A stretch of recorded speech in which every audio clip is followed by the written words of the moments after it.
Bayangkan jika hari ini adalah hari terakhir kita hidup di dunia. Apa yang sudah kita persiapkan untuk pulang kepada Allah? Usia kita semakin bertambah. Bahkan sebagian dari kita sudah melewati 50 tahun.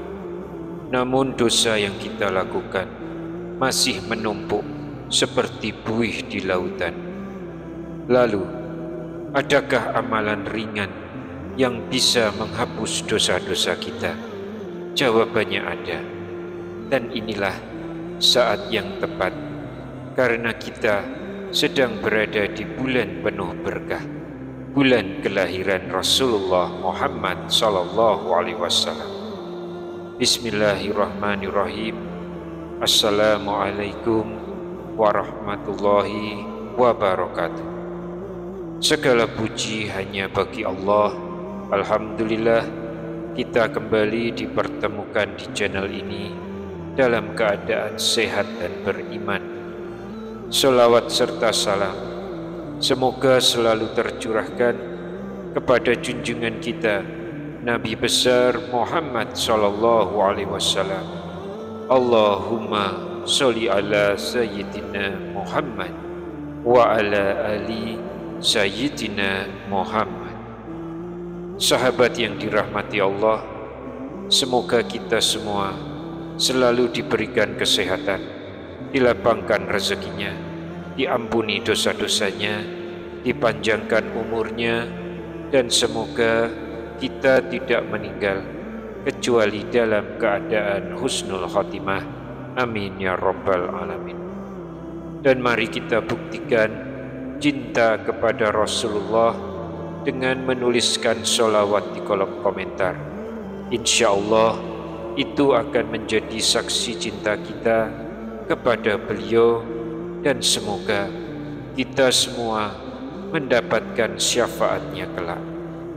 Sahabat Oborpedia yang dirahmati Allah, saat ini kita sudah masuk bulan Maulid Nabi Muhammad sallallahu alaihi wasallam, bulan kelahiran manusia agung, suri teladan sepanjang zaman.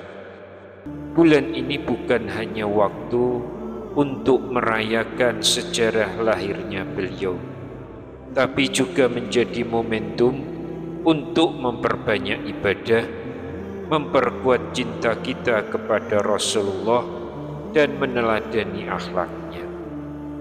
Apalagi bagi mereka-mereka yang usianya sudah 40 tahun, 50 tahun, atau bahkan lebih. Usia ini adalah masa-masa emas untuk memperbanyak bekal akhirat, karena kita tidak tahu berapa lama lagi Allah memberi kesempatan hidup. Maka mari kita isi bulan Maulid ini dengan amalan ringan tapi pahalanya besar, bahkan bisa menghapus dosa sebanyak buih di lautan. Sahabat yang dirahmati Allah, namun sebelum kita lanjut membahas ayat-ayat agung yang penuh hikmah ini, saya mohon kesediaannya untuk menekan tombol like sebagai bentuk dukungan. Tekan juga tombol subscribe agar tidak ketinggalan kajian berikutnya, dan jangan lupa bagikan video ini kepada keluarga serta sahabat lainnya. Insya Allah setiap kebaikan yang mereka lakukan karena video ini akan menjadi amal jariah yang tidak akan terputus bagi kita semua. Dan mari kita isi kolom komentar dengan hajat dan doa kita masing-masing agar bisa kita aminkan bersama-sama, karena doa yang diaminkan oleh 40 orang atau lebih, insya Allah lebih cepat dikabulkan sebagaimana janji Allah subhanahu wa ta'ala. Semoga Allah membalas semua kebaikan sahabat-sahabat semua dengan pahala yang berlipat-lipat. Amin ya rabbal alamin. Sahabat Oborpedia yang dirahmati Allah, ada sebuah kisah inspirasi yang bisa kita jadikan renungan bersama. Di sebuah desa kecil bernama Sumber Arum, di lereng Gunung Bromo, Jawa Timur, ada seorang lelaki sepuh yang bernama Pak Kasan. Usianya sudah menginjak 85 tahun. Rambut dan jenggotnya memutih. Kulitnya keriput kecoklatan oleh matahari. Tubuhnya kurus dan agak membungkuk. Meski fisiknya sudah renta, tapi wajahnya selalu terlihat teduh. Pak Kasan dikenal warga sebagai sosok yang rajin ke masjid. Hampir setiap waktu sholat, ia berjalan pelan dengan tongkat kayu ke masjid desa. Dan ada satu kebiasaan yang membuat orang-orang memperhatikannya. Setelah sholat, Pak Kasan selalu duduk lama di pojok masjid, menundukkan kepala. Bibirnya bergerak lirih, seakan membaca sesuatu, dan jemari tuanya menghitung butiran tasbih kayu yang sudah lusuh dimakan waktu. Banyak orang bertanya-tanya, apa yang selalu dibaca Pak Kasan? Tapi ia hanya tersenyum, tidak pernah menjelaskan panjang lebar. Yang jelas, sejak usia sekitar 50 tahun, ia istiqomah dengan amalan itu. Tidak pernah ia tinggalkan, meskipun hujan deras, meskipun tubuhnya sakit. Malam itu tahun 2021, pada suatu malam menjelang subuh, keadaan Pak Kasan tiba-tiba drop. Nafasnya berat, tubuhnya melemah. Ia terbaring di dipan kayu rumahnya yang sederhana, ditemani anak-anak dan cucu-cucunya. Dengan suara lirih ia berkata kepada putranya, "Nak, apapun yang terjadi, janganlah pernah tinggalkan sholatmu, dan teruslah duduk mengingat Allah, karena disitulah tenang itu kau temukan." Air mata menetes di pipi anak-anaknya. Mereka tahu malam itu bisa jadi malam terakhir bersama sang ayah. Pada suatu ketika, saat nafasnya semakin tersengang, Pak Kasan masih sempat berusaha duduk. Jemarinya perlahan meraba tasbih kayu tuanya. Bibirnya bergerak pelan, bergetar lirih, meski suaranya hampir tak terdengar. Suasana rumah itu hening. Cucu-cucunya menangis, tapi hati mereka juga bergetar haru. Kakeknya, meski dalam keadaan kritis, tetap setia dengan zikir yang telah menemaninya puluhan tahun. Dan ketika azan subuh berkumandang, Pak Kasan menghembuskan nafas terakhirnya. Wajahnya tampak tenang, bibirnya masih bergerak menyebut nama Allah.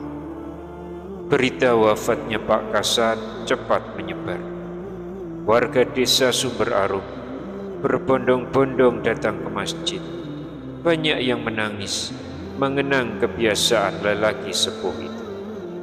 Pak Kasan itu sederhana sekali hidup, kata seorang jamaah masjid.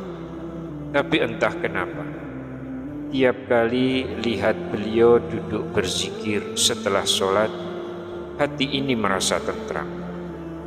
Sejak saat itu, banyak warga yang mencoba mengikuti jejaknya, memperbanyak duduk berzikir setelah sholat. Mereka yakin itulah yang membuat Pak Kasan diberi ketenangan hingga akhir hayatnya. Sahabat yang dirahmati Allah, kisah Pak Kasan adalah pelajaran besar bagi kita, bahwa amalan sederhana yang dikerjakan istiqomah sejak usia 50 tahun bisa menjadi cahaya penerang hingga di ujung hayat. Saat tubuh melemah, harta tidak lagi berarti, jabatan sudah habis, yang tersisa hanyalah zikir dan kebiasaan mengingat Allah. Dan itulah yang akhirnya menemani Pak Kasan pulang ke hadapan Robnya. Sahabat Oborpedia yang dirahmati Allah, kisah Pak Kasan dari desa Sumber Arum tadi memberi kita pelajaran berharga. Seorang lelaki sepuh dengan tubuh yang sudah renta, namun hatinya terus terikat kepada Allah. Ia tidak meninggalkan kebiasaan duduk berzikir setiap selesai sholat. Dan lihatlah, ketika ajal menjemput, Allah memuliakannya. Bibirnya tetap basah dengan zikir, hatinya tetap mengingat Tuhannya. Inilah tanda husnul khotimah yang menjadi cita-cita setiap hamba. Kisah ini mengingatkan kita bahwa ketenangan di akhir hayat bukan datang tiba-tiba. Ia adalah buah dari istiqomah dalam amal-amal ringan yang seringkali orang remehkan, tapi jika dijaga sepanjang hidup akan menjadi cahaya penerang di saat-saat terakhir. Maka pertanyaannya sahabat, bagaimana dengan kita? Apakah lisan kita sudah terbiasa dengan zikir? Apakah hati kita sudah terikat dengan ayat-ayat Allah? Inilah saatnya kita meneladani kebiasaan orang-orang soleh terdahulu, agar ketika ajal menjemput, Allah juga memberikan kita akhir yang indah. Dan salah satu amal ringan itu adalah dengan membaca ayat-ayat agung yang diajarkan Rasulullah SAW. Ayat-ayat yang menjadi benteng, penghapus dosa, dan penenang hati setiap hamba. Mari kita bahas satu persatu ayat-ayat tersebut. Sahabat Oborpedia yang dirahmati Allah, mari kita mulai dengan surat pertama dalam Al-Quran yang sangat kita kenal, yaitu surat Al-Fatihah. Surat ini disebut juga sebagai Ummul Kitab, induknya Al-Quran. Setiap sholat yang kita lakukan tidak akan sah tanpa membacanya. Tapi sayangnya, karena terlalu sering dibaca, kadang kita justru melafalkannya tanpa benar-benar merenungi maknanya. Padahal di dalam 7 ayat Al-Fatihah tersimpan lautan hikmah yang menjadi doa terbaik bagi hidup kita. Mari kita sama-sama membaca surat Al-Fatihah. Bismillahirrahmanirrahim. Alhamdulillahi Rabbil Alamin. Ar-Rahmanir-Rahim. مالك يوم الدين.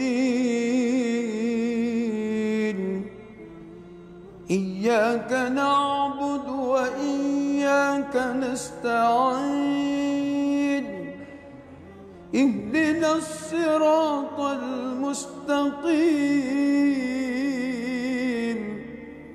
صراط الذين أنعمت عليهم غير المغضوب عليهم ولا الضالين.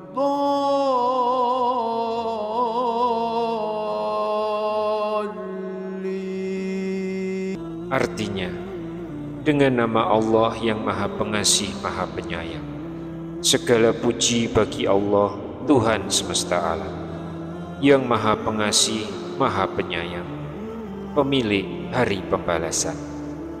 Hanya kepadamu kami menyembah, dan hanya kepadamu kami memohon pertolongan. Tunjukilah kami jalan yang lurus, yaitu jalan orang-orang yang telah Engkau beri nikmat, bukan jalan mereka yang dimurkai, dan bukan pula jalan mereka yang sesat. Surat Al-Fatihah ini memiliki banyak keutamaan. Rasulullah SAW bersabda, tidak ada solat bagi orang yang tidak membaca Al-Fatihah. Hadis riwayat Bukhari dan Muslim. Dalam hadis lain, Allah berfirman dalam hadis qudsi, "Aku membagi solat antara aku dan hambaku menjadi dua bagian, dan bagi hambaku apa yang ia minta. Ketika hambaku membaca Alhamdulillahirabbil alamin, maka aku menjawab, hambaku telah memujiku." Hadis riwayat Muslim. Ini artinya, setiap kali kita membaca Al-Fatihah, Allah langsung menjawab bacaan kita. Betapa agung surat ini, sampai-sampai ulama menyebutnya sebagai asyifa, obat bagi hati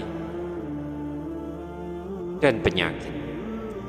Sahabat, pernahkah kita merasakan kita membaca Al-Fatihah ratusan kali setiap hari, tapi hidup kita masih sering resah, gelisah, mudah putus asa? Itu mungkin karena kita hanya membacanya dengan lisan, tapi belum benar-benar menghayatinya dengan hati.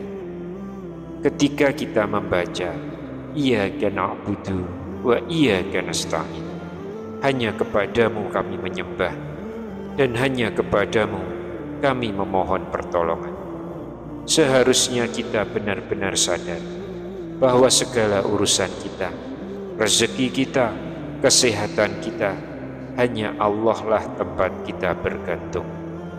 Ketika kita memohon ihdinas siratal mustaqim, tunjukilah kami jalan yang lurus, maka sebenarnya kita sedang memohon agar tidak tersesat, agar hidup kita dipenuhi cahaya, agar langkah-langkah kita dijauhkan dari kesalahan.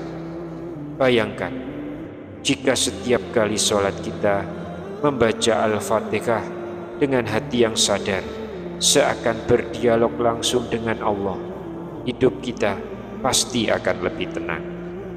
Al-Fatihah mengajarkan kita untuk selalu memuji Allah sebelum meminta, lalu untuk bergantung penuh hanya kepadanya, untuk tidak berjalan sendiri, tapi minta ditunjukkan jalan lurus bersama orang-orang yang dirahmati Allah. Bahkan para ulama menasihati, jika engkau ingin meminta apapun kepada Allah, bacalah Al-Fatihah dengan penuh keyakinan, karena ia adalah doa yang paling sempurna.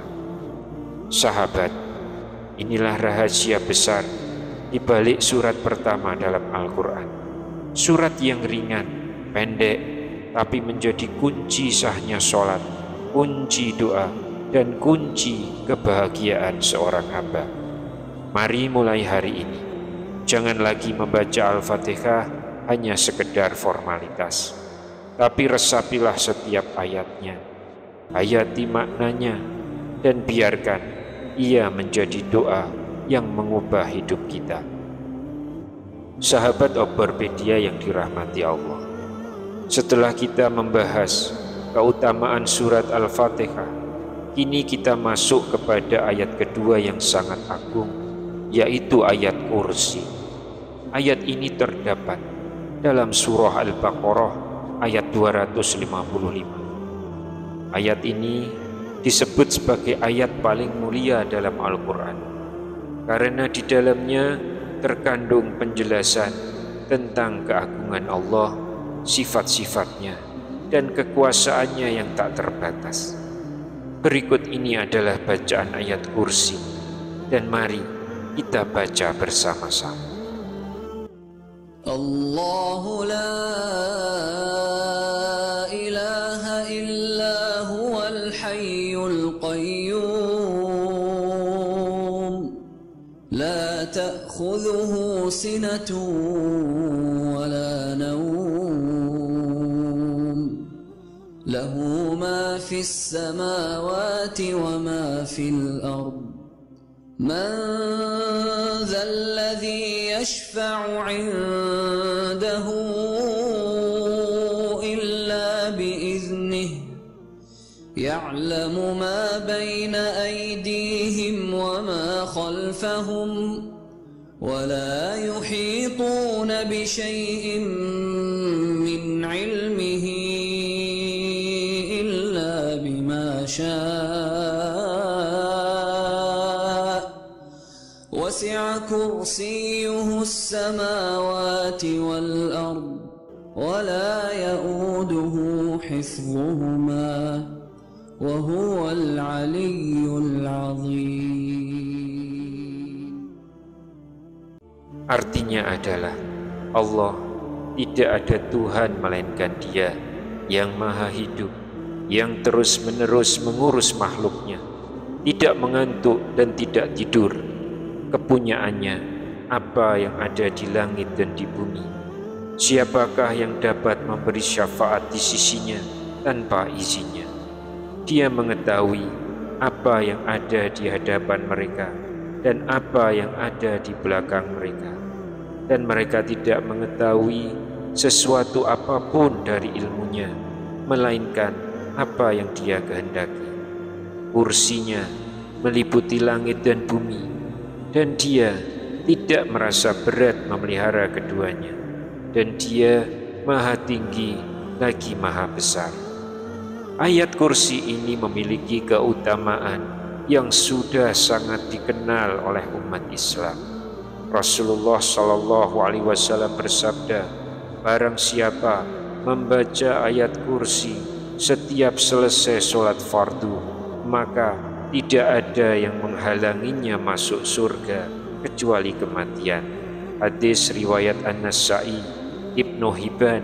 Hadis ini sahih menurut Syekh Al-Albani. Dalam riwayat lain, Rasulullah SAW bertanya kepada sahabat Ubay bin Ka'ab, ayat mana yang paling agung dalam kitabullah? Ubay menjawab, ayat kursi. Rasulullah SAW pun menepuk dadanya seraya berkata, semoga ilmu ini membahagiakanmu, wahai Abu Munzir. Hadis riwayat Muslim. Artinya, ayat kursi bukan sekedar bacaan, tapi perisai, penjaga, dan kunci surga bagi siapa saja yang istiqomah membacanya. Sahabat, di dalam ayat kursi ada pengingat yang sangat dalam. Allah tidak pernah mengantuk, tidak pernah tidur. Bayangkan, setiap detik hidup kita, Allah selalu menjaga kita. Ketika kita tertidur, Allah tidak pernah lalai menjaga jantung kita berdetak, menjaga paru-paru kita bernafas, menjaga bumi berputar dengan teratur. Sementara kita seringkali lalai untuk sekedar mengingatnya. Ayat kursi mengajarkan kita bahwa Allah lah pemilik segala sesuatu, bukan jabatan kita, bukan harta kita, bukan orang yang kita kenal, tapi hanya Allah yang berhak memberi dan mengambil. Dan ketika Allah berfirman, kursinya meliputi langit dan bumi, dan Dia tidak merasa berat memelihara keduanya, ini mengingatkan kita betapa kecilnya diri kita di hadapan Allah. Dunia yang luas ini, langit yang tinggi, bumi yang kita pijak, semuanya mudah bagi Allah untuk dijaga. Lalu bagaimana dengan hidup kita yang begitu ringkih? Bukankah Allah lebih mampu menjaga kita daripada siapapun? Sahabat, pernahkah kita merasa cemas dengan hidup? Takut kehilangan pekerjaan, takut tidak punya rezeki, takut sakit, takut sendirian. Ayat kursi mengajarkan, jangan takut, karena Allah selalu hidup, tidak pernah lengah, dan Dialah yang menjaga kita siang dan malam. Karena itu, jangan tinggalkan ayat kursi setelah sholat fardu.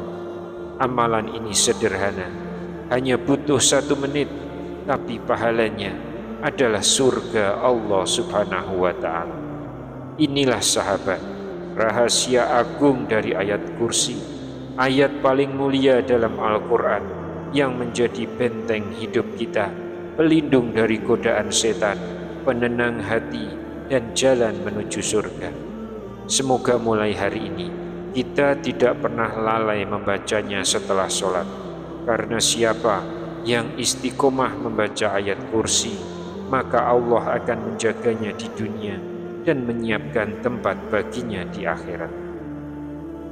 Sahabat Obropedia yang dirahmati Allah, setelah kita menyelami kemuliaan Al-Fatihah dan keagungan ayat kursi, ini kita beralih kepada firman Allah yang ada dalam surah Ali Imran ayat 18 dan 19. Ayat ini menegaskan tentang keesaan Allah, bahwa tidak ada Tuhan selain Dia, dan bahwa agama yang diridhoi di sisi Allah hanyalah Islam.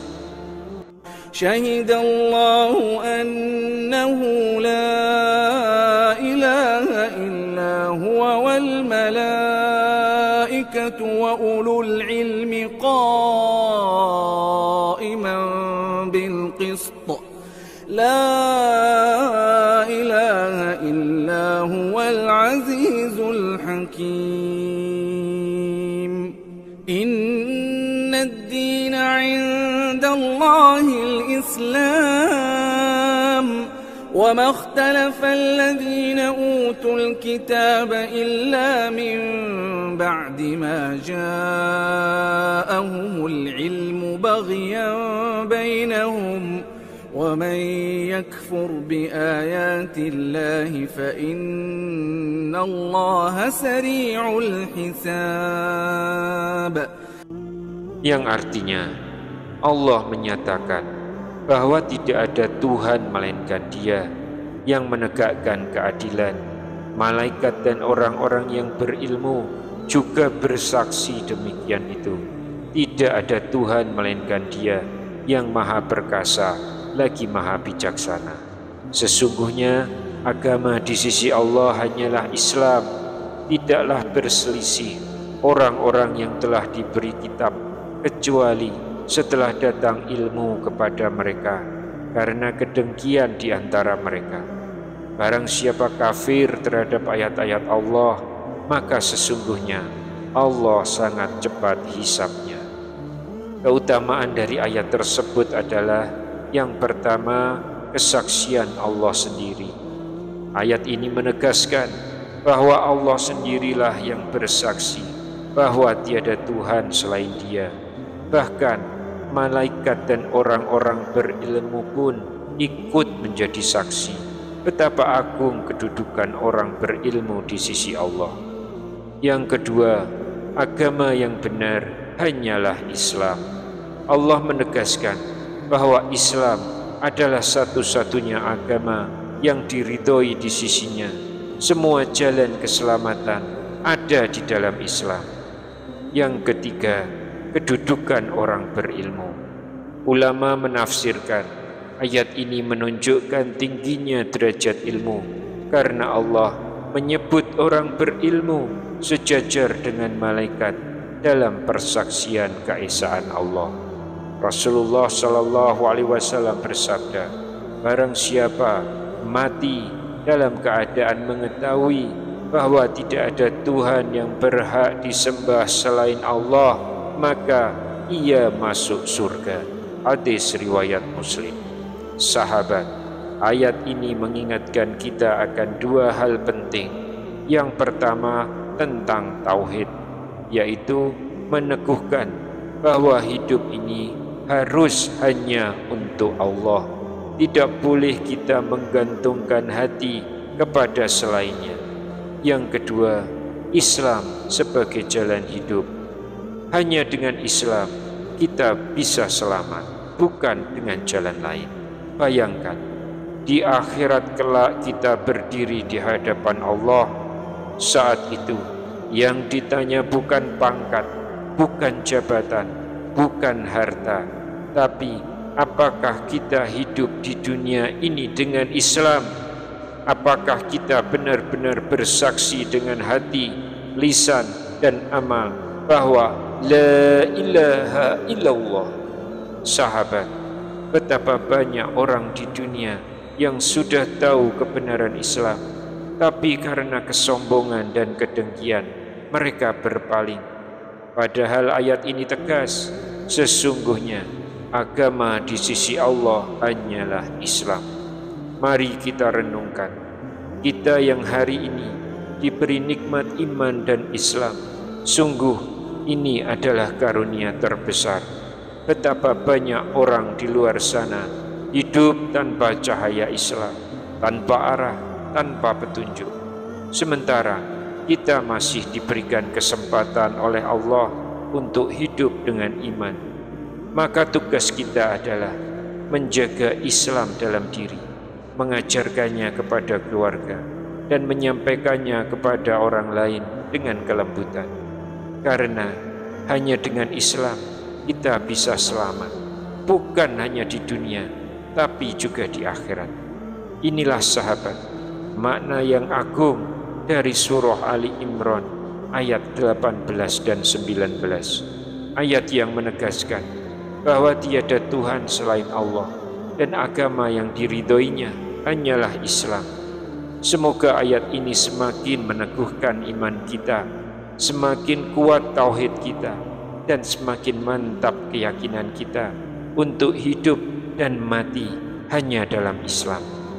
Sahabat Oberpedia yang dirahmati Allah, setelah kita menyelami keagungan Al-Fatihah, kemuliaan ayat kursi, dan ketegasan Ali Imran ayat 18 dan 19 tentang tauhid dan Islam, ini kita akan masuk kepada doa yang sangat dahsyat yang Allah ajarkan sendiri kepada kita melalui Ali Imran ayat 26 dan 27. Ayat ini mengajarkan tentang kekuasaan Allah yang mutlak atas kerajaan langit dan bumi, atas rezeki, kehidupan, dan kematian. A'udzu billahi minasyaitonir rajim. Bismillahirrahmanirrahim. Qulillahumma malikal mulki tu'til mulka man tasha'u wa tanzi'ul mulka mimman tasha'u wa tu'izzu man tasha'u wa tudhillu man tasha'u biyadikal khairu innaka ala kulli shay'in qadir.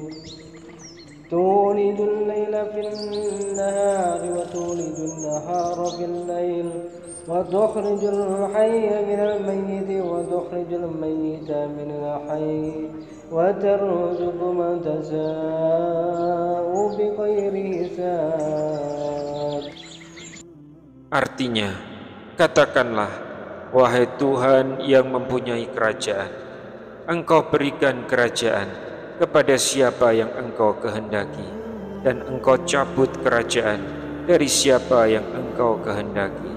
Engkau muliakan siapa yang Engkau kehendaki, dan Engkau hinakan siapa yang Engkau kehendaki.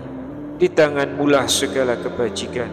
Sesungguhnya Engkau Maha Kuasa atas segala sesuatu. Engkau masukkan malam ke dalam siang, dan Engkau masukkan siang ke dalam malam. Engkau keluarkan yang hidup dari yang mati, dan Engkau keluarkan yang mati dari yang hidup, dan Engkau beri rezeki siapa yang Engkau kehendaki tanpa perhitungan. Keutamaan ayat ini adalah yang pertama, doa agung tentang kekuasaan Allah. Ayat ini adalah pengakuan kita bahwa segala urusan ada di tangan Allah. Kedudukan, jabatan, kemuliaan, kerendahan, rezeki, bahkan hidup dan mati, all in Allah hand. Yang kedua, mengajarkan kerendahan hati. Ayat ini mendidik kita agar tidak sombong dengan harta, jabatan, atau kemuliaan, karena semuanya bisa Allah cabut kapan saja. Yang ketiga, doa tentang rezeki tanpa batas. Allah menegaskan bahwa Allah memberi rezeki kepada siapa saja yang Dia kehendaki, tanpa hisab, tanpa batas. Rasulullah Shallallahu Alaihi Wasallam mengajarkan kita untuk banyak-banyak membaca doa ini karena mengandung pengakuan penuh bahwa Allah yang mengatur seluruh alam. Sahabat, seringkali kita lupa bahwa hidup ini berada dalam genggaman Allah.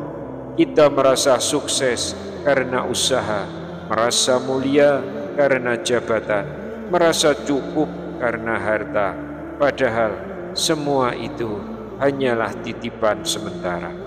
Hari ini seseorang bisa jadi pemimpin, besok ia bisa lengser. Hari ini seseorang dimuliakan, besok bisa saja ia dihinakan. Hari ini seseorang berlimpah rezeki, besok bisa saja ia kesulitan. Itulah tanda bahwa semuanya hanya milik Allah. Maka jangan pernah sombong dan jangan pula berputus asa, karena Allah yang maha membolak-balikkan keadaan. Itulah tanda bahwa semuanya hanya milik Allah. Maka jangan pernah sombong dan jangan pula berputus asa, karena Allah yang maha membolak-balikkan keadaan. Bayangkan ketika malam perlahan ditarik oleh siang dan siang berganti malam. Begitu pula hidup kita, kadang senang, kadang susah, tapi Allah tetap berkuasa atas segalanya. Sahabat, ayat ini sangat indah bila kita jadikan doa sehari-hari. Saat kita merasa lemah, bacalah ayat ini. Saat kita merasa miskin, bacalah ayat ini. Saat kita merasa mulia, bacalah ayat ini agar tidak sombong. Karena yang memberi kita kemuliaan hanyalah Allah, dan yang bisa mengangkat kesulitan kita hanyalah Allah. Dan ingatlah, ayat ini ditutup dengan kalimat yang menenangkan hati, wa tarzuqu man tasya'u bighairi hisab. Engkau beri rezeki siapa saja yang engkau kehendaki tanpa batas. Bukankah itu janji yang menenangkan bagi kita semua? Inilah sahabat, makna dari Ali Imran ayat 26 dan 27, ayat yang mengajarkan kita untuk tidak sombong, selalu rendah hati, selalu yakin bahwa Allah Maha Kuasa dan bahwa rezeki serta kemuliaan hanya ada di tangan Allah. Maka mari kita jadikan ayat ini sebagai doa harian agar hidup kita selalu dalam naungan kasih sayangnya. Sahabat Overpedia yang dirahmati Allah, kita sudah bersama-sama menyelami 4 ayat agung yang begitu luar biasa. Yang pertama, Al-Fatihah, induk dari segala doa. Yang kedua adalah ayat kursi, pelindung hidup kita. Yang ketiga, Ali Imran ayat 18 dan 19, penegasan keesaan Allah.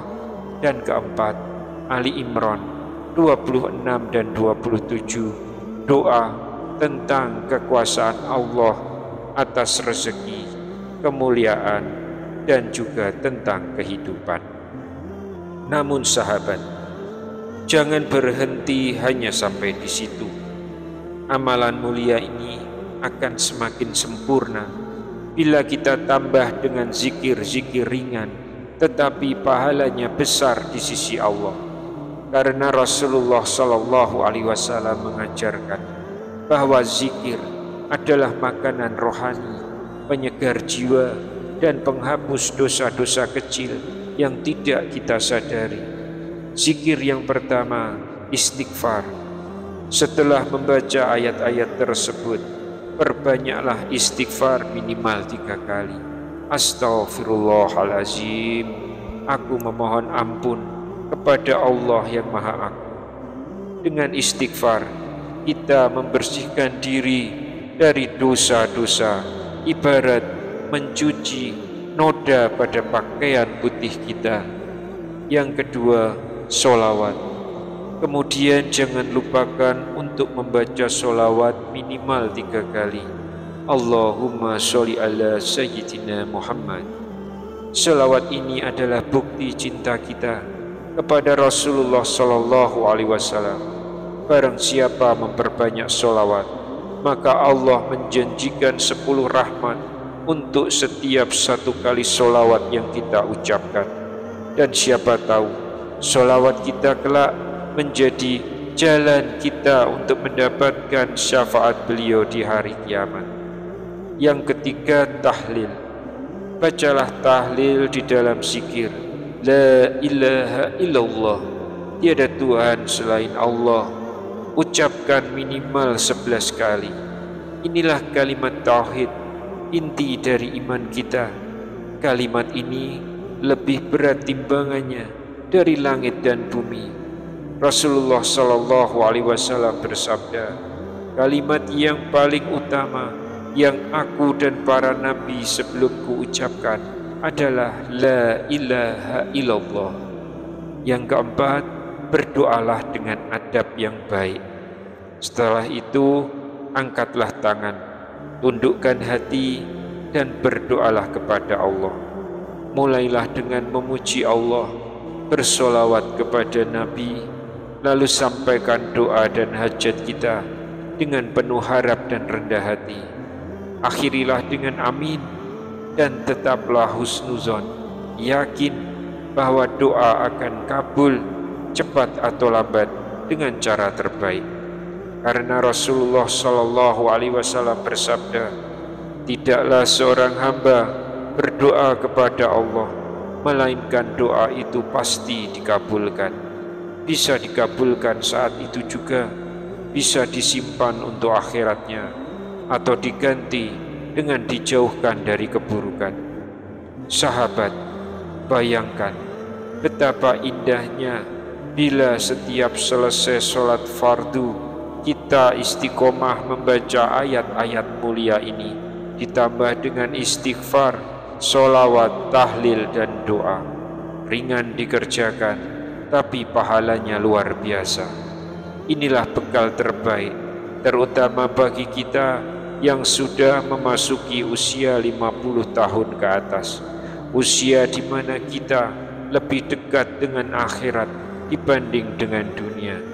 Maka jangan biarkan lisan kita kering tanpa zikir. Jadikan hati kita hidup dengan menyebut nama Allah, karena kelak saat ajal menjemput, doa kita adalah semoga lisan ini tetap basah dengan zikir kepada Allah. Di akhir video ini, mari kita tutup dengan doa bersama. Bismillahirrahmanirrahim. Ya Allah, Tuhan yang Maha Pengasih lagi Maha Penyayang, pada hari ini kami telah membaca ayat-ayat-Mu yang mulia. Kami telah berzikir, menyebut nama-Mu, memohon ampunan-Mu, dan bersolawat kepada kekasih-Mu Nabi Muhammad Sallallahu Alaihi Wasallam. Ya Allah, ampunilah dosa-dosa kami, dosa kedua orang tua kami, dosa guru-guru kami, dan dosa semua kaum muslimin dan muslimat, baik yang masih hidup maupun yang sudah meninggal. Ya Allah, bagi sahabat-sahabat kami yang kini telah berusia senja, kuatkan iman mereka, sehatkan badan mereka, mudahkan langkah mereka untuk tetap beribadah kepadamu hingga akhir hayat. Bagi yang masih muda, jadikan mereka hamba-Mu yang istiqomah, yang menjaga sholatnya, menjaga zikirnya, dan mencintai Al-Quran-Mu. Ya Allah, lapangkanlah rezeki kami, berkahilah umur kami, jauhkanlah kami dari fitnah dunia, fitnah kubur, dan fitnah akhirat, dan karuniakanlah kepada kami semua husnul khotimah, wafat dalam keadaan iman dan Islam, dengan lisan yang basah menyebut nama-Mu. Ya Allah, jangan Engkau matikan kami kecuali dalam keadaan Engkau ridho kepada kami. Ya Allah, jadikanlah kami termasuk golongan yang mendapatkan syafaat Nabi-Mu tercinta Muhammad sallallahu alaihi wasallam di hari kiamat nanti. Subhana rabbika rabbil izzati amma yasifun, wassalamun alal mursalin, walhamdulillahi rabbil alamin. Sahabat Oborpedia yang dirahmati Allah, semoga doa ini menjadi doa kita bersama. Jangan lupa tuliskan doa dan hajat Anda di kolom komentar agar kita bisa saling mengaminkan. Karena doa yang diaminkan lebih dari 40 orang, insya Allah akan lebih cepat dikabulkan oleh Allah. Tekan tombol like, subscribe, dan share video ini kepada sahabat-sahabat lainnya. Mudah-mudahan menjadi amal jariah bagi kita semua. Sampai jumpa pada kajian berikutnya. Wassalamualaikum warahmatullahi wabarakatuh.